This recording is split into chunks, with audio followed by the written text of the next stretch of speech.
काफी समय से आप लोगों के प्रश्न आ रहे हैं कि संध्या की पूजा का सही समय क्या होता है, संध्या दीप कब जलाना चाहिए और दीपक जलाते समय किन किन बातों का ध्यान होना चाहिए। यदि हम शाम को दीपक जलाते हैं तो क्या स्नान करना आवश्यक है, मतलब शाम की पूजा बिना स्नान किए कर सकते हैं या नहीं कर सकते, और शाम को घर में कितने दीपक प्रज्वलित करने चाहिए, किस किस स्थान पर दीपक प्रज्वलित करना चाहिए, दीपक जलाने का मंत्र क्या होता है, घर की परेशानियों को दूर करने के लिए और किसी विशेष मनोकामना को पूरा करने के लिए दीपक किस प्रकार से जलाना चाहिए। तो आज की जो वीडियो है पूरी तरह से शाम के पूजा पाठ पर आधारित है। शाम के समय जो आप पूजा पाठ करते हैं, दीप प्रज्वलित करते हैं, वह किस प्रकार से करना चाहिए, किस नियम का पालन करना चाहिए। मतलब आज की वीडियो में हम केवल आपके प्रश्नों का उत्तर शास्त्रों के अनुसार देने का पूरा प्रयास करेंगे, तो वीडियो को बिना स्किप किए देखें। और अगर आपको आज की वीडियो अच्छी लगे तो इसे लाइक अवश्य कीजिए, क्योंकि आपके लाइक्स और आपके कमेंट मेरे लिए बहुत महत्वपूर्ण होते हैं। इससे मुझे पता चलता है कि आपको मेरी यह वीडियो अच्छी लगती है और आपके लिए यह वीडियो उपयोगी है। तो अगर वीडियो अच्छी लगती है तो लाइक जरूर करें। इसके साथ ही कमेंट बॉक्स में भगवान श्री राम के नाम का जयकारा अवश्य लगाएं। इससे आपको सकारात्मक ऊर्जा की प्राप्ति होती है। और अगर आपका कोई भी सुझाव हो तो बताएं, या कोई विशेष वीडियो चाहते हैं कमेंट बॉक्स में जरूर लिखें।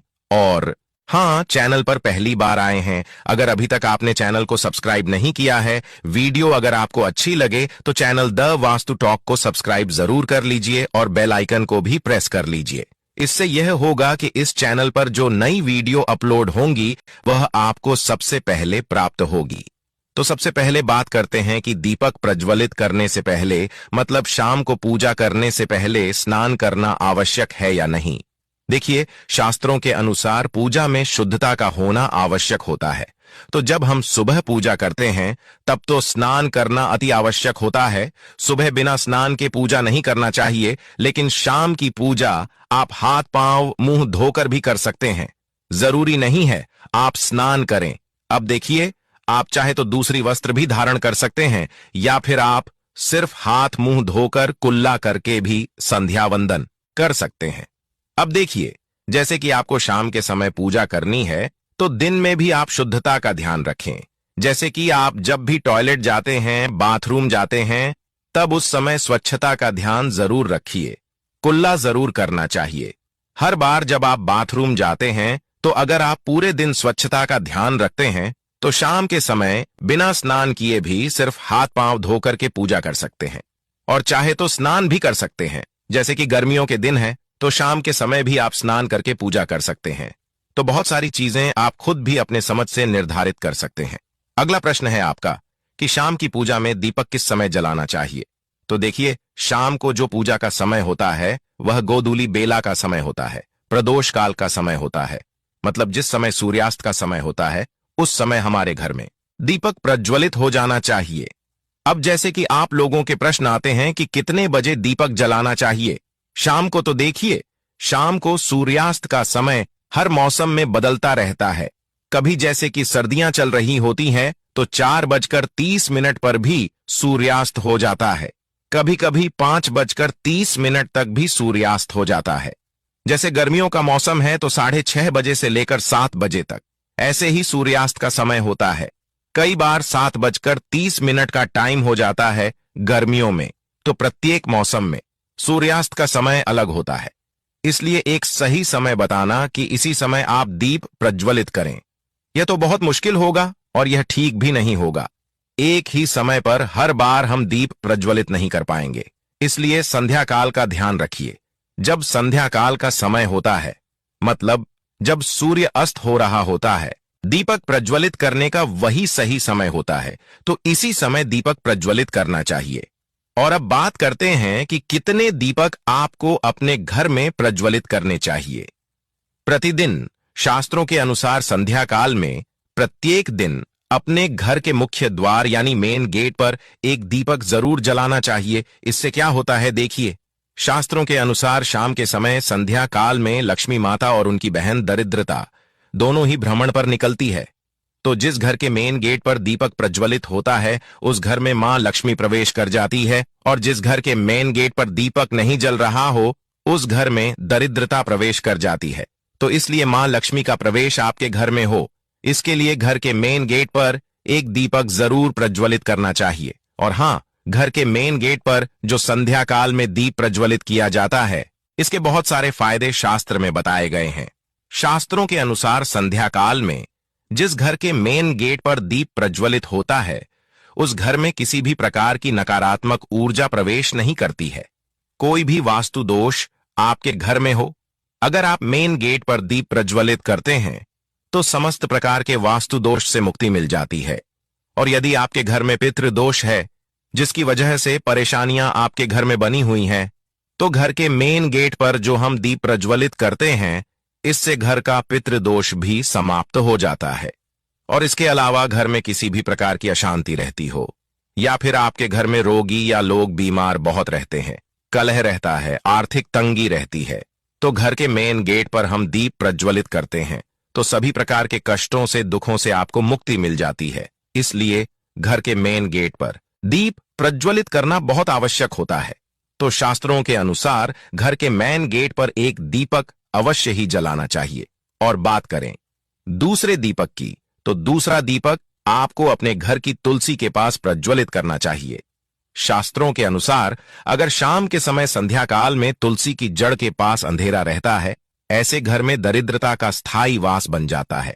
और जिन घरों में शाम के समय तुलसी के पास दीप प्रज्वलित किया जाता है, ऐसे घर में लक्ष्मी का वास होता है। श्री हरि विष्णु सहित महालक्ष्मी ऐसे घरों में वास करती है। तो प्रयास करना चाहिए कि शाम के समय तुलसी के पास एक दीपक अवश्य प्रज्वलित करें। बात करें अगले दीपक की, शाम के समय अपने घर के ईशान कोण में, मतलब जहां पर भी आपने अपने घर का मंदिर बनाया हुआ है, उसी स्थान पर घर के मंदिर में एक दीपक जरूर प्रज्वलित कीजिए। 2-3 दीपक आपको प्रतिदिन जरूर प्रज्वलित करनी चाहिए। और अगर आप तीनों दीपक प्रत्येक दिन प्रज्वलित करते हैं, तो यकीन मानिए दोस्तों, आपके घर की बहुत सारी समस्याएं स्वयं ही खत्म हो जाती हैं।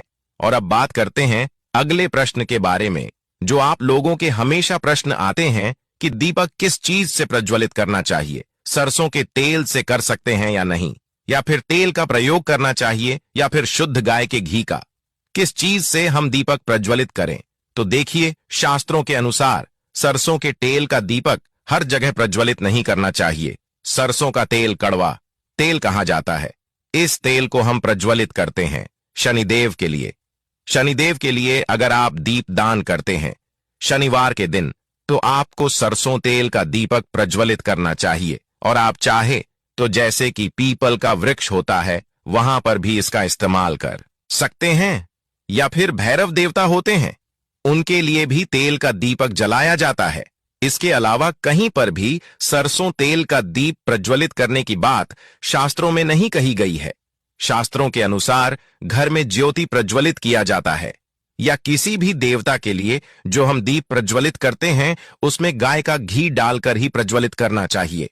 अब देखिए, ऐसे समय में जबकि गाय का शुद्ध घी मार्केट में नहीं मिल पाता है, तब हमें क्या करना चाहिए?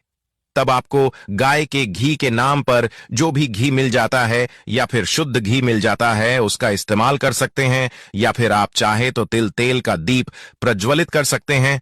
तो प्रतिदिन जो आप दीपक प्रज्वलित करते हैं अपने घर में, चाहे आप घर के मेन गेट पर प्रज्वलित करें, या फिर तुलसी के पास प्रज्वलित करते हैं, या फिर घर के ईशान कोण में प्रज्वलित करते हैं, सभी दीपक आप तिल के तेल या शुद्ध घी का प्रज्वलित करें।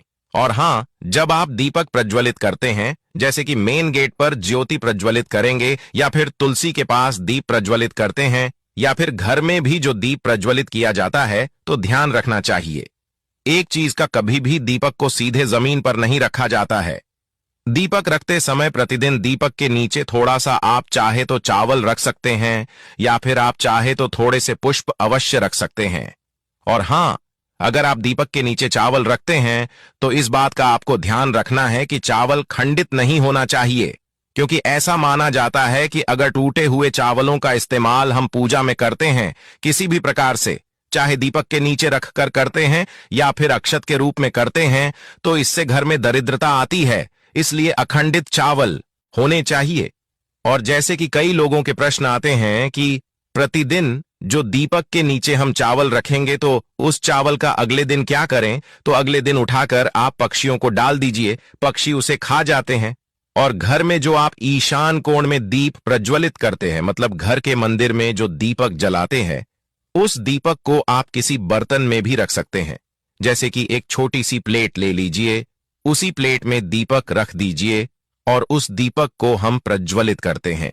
मतलब घर के मंदिर में जो दीपक प्रज्वलित करेंगे वहां आप प्लेट में भी रख सकते हैं, लेकिन सीधे जमीन पर आपको कोई भी दीपक नहीं रखना, इस बात का ध्यान रखिए। और आपका अगला प्रश्न है कि शाम की पूजा करते समय किस मंत्र का जप करना चाहिए। दीप प्रज्वलित करते समय दीप जलाने का मंत्र क्या होता है? तो देखिए, दीप जलाने का मंत्र मैं आपको बता देता हूं।